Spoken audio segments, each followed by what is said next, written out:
আল্লাহর নবী সাল্লাল্লাহু আলাইহি ওয়াসাল্লাম বলেন, জান্নাতের ভিতরে একটা দরজা আছে, যেই দরজাকে রায়্যান বলা হয়। কি বলা হয়? রায়্যান বলা হয়।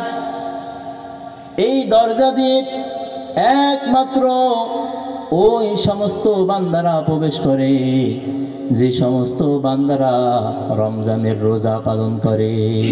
কি পালন করে?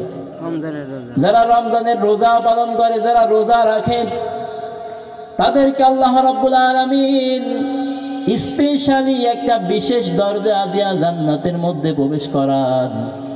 যখন রোজাদার বান্দারা জান্নাতের মধ্যে প্রবেশ করবেন, তখন আল্লাহ রাব্বুল আলামিন রায়্যান নামক জান্নাতের দরজাকে বন্ধ করে দেন। রোজাদার প্রবেশ করা হয়ে গেছে, ব্যাস এই দরজা অফ।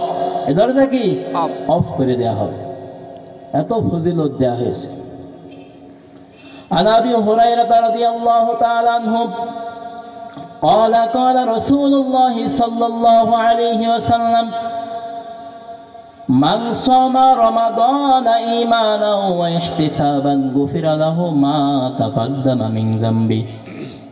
হযরত আবু হুরায়রা থেকে বর্ণিত, আল্লাহর নবী সাল্লাল্লাহু আলাইহি ওয়াসাল্লাম বলেন, যে ব্যক্তি রমাদান মাসের রোজা রাখবে, আল্লাহ রাব্বুল আলামিন এই ব্যক্তির পিছনের সমস্ত গুনাহকে মাফ করে দিবেন।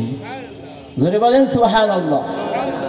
এরপরে আল্লাহর রাসূল বলেন, ওয়ামান কামা রমাদানা ঈমানান ওয়া ইহতিসাবান গুফিরা লাহু মা তাকদ্দামা মিন যামবিহি।